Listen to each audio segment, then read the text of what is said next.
Hi, I'm Father Joel, and welcome to Pilgrim Priest. I'm grateful to all of our mission partners and supporters, especially longtime listener Mary, who decided to make a donation to the podcast using my Venmo account. That's the first time I've received that at Pilgrim Priest. Thank you, Mary, and thank you for your support. God bless you.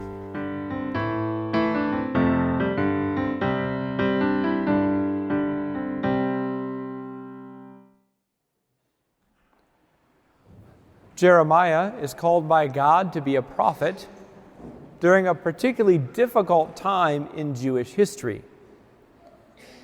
The city at this moment is surrounded by the Babylonians who've laid siege to it. If you wanted to capture an ancient walled city, the best way to do it was to park your army around the walls and wait for the people to starve until they gave up and let you in. So that's exactly what's happening. And the city is running out of food. Now, the princes and the people are convinced that this is the holy city, that God will not allow the enemies to defeat Jerusalem. And they can point back to several miraculous experiences in not too distant a history that kind of confirm that idea that God protects the city. But again and again, God has been warning his people that they need to be faithful to him. And they've fallen into various forms of idolatry, adultery, sexual immorality, abuse of the poor, a love of riches. And generally speaking, they are not following God's commandments. They are not being faithful to the covenant. And so God has been warning the people that he will allow them to be destroyed, to be taken by their enemies. And so that's the message of Jeremiah, guys. The Lord wants you to just surrender. And the princes say, oh my God, he's demoralizing the people. We should be telling everyone that God will keep us, we need to hold fast, and God will miraculously save us. And so the princes go to the king and they're like, he's demoralizing the people. And the king says, he's in your power. So they throw him in a cistern, which is a big dry well. It's meant to capture water and save it, but now it's just mud. And then after a while, he's taken back out of the cistern. In this story, I see, first of all, a foreshadowing of Jesus by being sunk into the mud in the cistern and then drawn out again. It's almost a death and resurrection, even though Jeremiah doesn't die, but he probably had given up at that point. So it's kind of like a death and a resurrection. Also, we see Jeremiah's willingness to be faithful to God even when everyone turns against him, just like Jesus was. And we see that the princes and the people don't accept him. They have rejected him, just like Jesus was.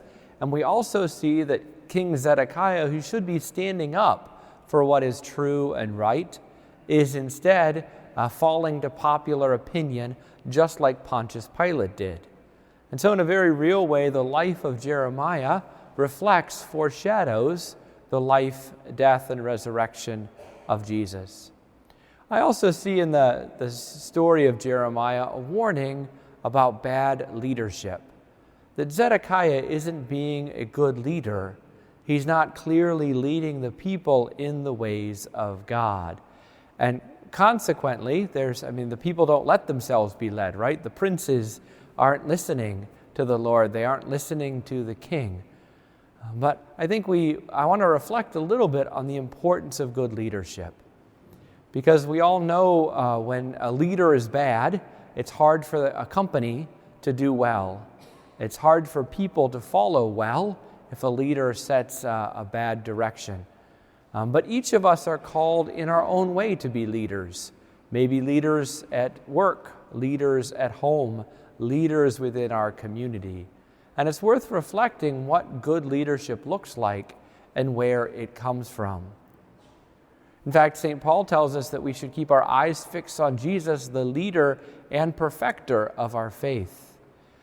And so that shows us that a good leader is one who's really a follower of Jesus. For Christians to be good leaders, we need to be willing to let Jesus lead us. And I think that's really key. I think it's important for us to let Jesus lead. I'm called to be the leader here of the parishes But I'm responsible to the bishop. I can only do what the bishop and the larger church tells me to do. They set the guardrails, as it were. And then, of course, I listen to my people and I do what people need, but not necessarily exactly what they ask for or want. The recent survey that we did, some people think I'm doing a great job, and some people think I'm doing a terrible job. In fact, one comment even said, get rid of Father Joel. But there were some pretty nasty comments about a variety of things in our parish, which led me to conclude that there aren't as many Christians here as I thought there were. But that shouldn't stop me from being a good leader. In fact, it should inspire me to greater leadership. When we watch Jesus as a leader, Jesus loves and serves his people, but ultimately he reports to his Father in heaven. And so Jesus is not motivated by a desire for popularity. He's not worried about being cool, as it were. In a recent podcast, Patrick Lencioni is one of these consultants for healthy corporations, and you can pay him to come in and tell you how to run your company.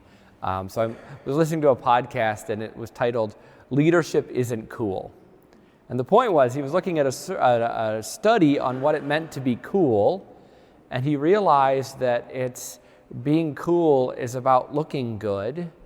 It's about people liking you, and that's not what good leadership is about. He sees looking good as a reward-centered leader, someone who's asking, what's in it for me? And he believes that really poisons good leadership. That good leadership has to look to what's best for people, but a good leader can't worry about what people think of him, whether he looks good. And so he even commented that he's found in his work as a consultant the highest concentration of bad leaders in Silicon Valley. He said because these guys were all basically dorks. Like, they were never cool in high school. They were never cool in college. They were just dorks. They figured stuff out that nobody else figured out, and they got good at something and were able to build a successful company around that. But now they want to be cool. Now they want to be seen as cool, and it really ruins their ability to be good leaders. So we realized that Jeremiah wasn't worried about being cool. Jesus wasn't worried about being cool. And when we're called to lead, we can't worry about being cool. I know a lot of parents are worried about what their kids think of them. They want their kids to like them. Well, we all know that sabotages good parenting, right? Because if you care too much about what your kids think of you, then you're leading for the wrong reasons. I think leadership in families is so important. And I really see, unfortunately, a lack of good men as leaders, that men don't realize that it's their role to lead, that they don't realize that they need to step up to the plate, that Jesus is calling them to be a visible sign to the people around him of his leadership. And the world tells you that you should be in it for yourself, that if you want to be a good leader of your family, of your household, that you should ask, what's in it for me, right? So I want to thank all the men who are here today, who are here at Holy Mass, who realize that they need to be good followers of Jesus, to let Jesus lead, in order to be good leaders within their family and their community. The world would tell you that you should be anywhere else but here, that you should be out fishing, that you should be out having a good time, that you should be out working or sleeping off a hangover. That's what the world would tell you, that's what being a good man is all about. But you guys know better. You know that you're living not just for yourself or for today, but you're living for others and you're living for eternity.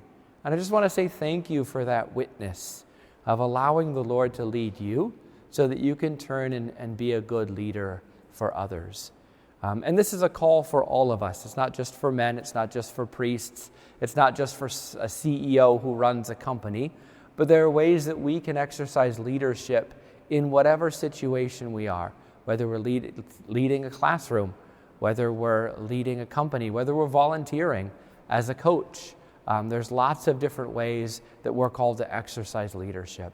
We know that Jesus was the greatest leader who ever lived, and so he can be a perfect example to us of what good, healthy leadership looks like. In our gospel reading, Jesus says he's come to set fire on the earth, and then he says he's going to bring division. And that division doesn't come from the gospel message. The gospel message is called to bring unity. That division comes from some people listening to Christ and following him and others not. If we're listening to Christ and following him, then we're in the right place. We're where we need to be. We're doing what we need to do. Today, August 17th, is one of the two feast days of Saints Mary and Hyacinth Parish, the other one being August 15th. So today they're celebrating their patron saint, Saint Hyacinth. Saint Hyacinth was born in Poland. He and some companions went to Rome for some reason, and while they were there, they heard Saint Dominic preaching, the great founder of the Dominican order. And they were so moved that they joined the Dominican order. They became Dominicans. And then they began a journey back to Poland, and as they traveled, they stopped and preached in different places. And people would be inspired by their preaching to give their lives to Jesus as Dominicans. And so then one of his companions would stay back within that community and help form them and lead that community. So by the time they got back to Poland, they'd been so successful at founding communities that he was the only one left. All the rest of his companions had stayed back. He traveled throughout Poland and Ukraine and Central Europe preaching the gospel. And he's known for a number of miracles. At one point, he and a little group were fleeing from the invading Tartars, and they were stuck on the Dnipro River. And so he said a prayer, and then the people followed him, and they walked right into the river and walked across the top of the river. In fact, for centuries, it was said that when the river was calm, you could still see his footprints in the Dnipro River. He was in Kyiv, and once again, they were experiencing an invasion, and so the people were fleeing from the Tartars. So he went to the church to take the Eucharist out because he didn't want them to desecrate the Eucharist. And as he's walking out of church with the Eucharist, the statue of Mary says, "Will you also leave me?"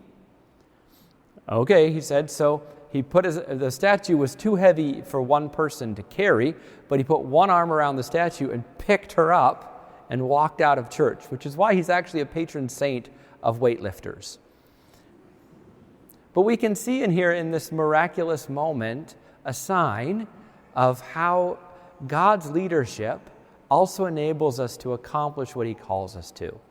So if we're trying to do our own will, if we're trying to make things happen on our own terms, using our own smarts to figure it out, and then using our own resources to make it happen, we're never going to be enough. We're never going to be enough because we're not going to have the smarts and we're not going to have the resources in every situation all the time, which is why a lot of guys respond by either overwhelming firepower, by acting like super bossy and demanding as though they're in charge, or kind of run and hide. When we don't seem to have the resources, we either step into fight or flight. But we see in St. Hyacinth that he's letting Jesus lead him, and he's trusting that whatever Jesus calls him to, Jesus will also give him the resources to accomplish. And I think that's very important for us to remember. If we're leading ourselves, well, good luck with that.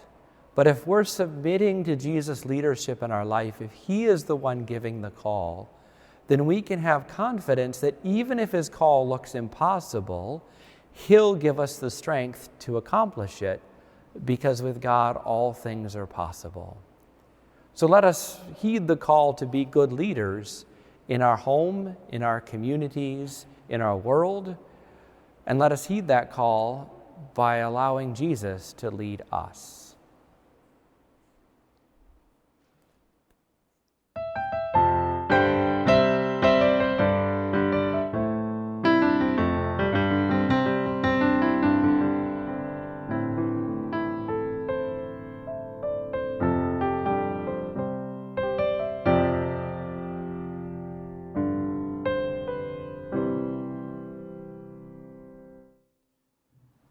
Lena says to Oli, "Oli, dear, I think there's trouble with the car." And Oli says, "Well, what seems to be the problem?" And Lena says, "Well, I think there's water in the carburetor." And Oli says, "Water in the carburetor? You don't even know what a carburetor is." And Lena says, "Yeah, but I still think there's water in the carburetor." And Oli says, "Okay, well, I'll look at it. Where's the car?" And Lena says, "It's in the lake."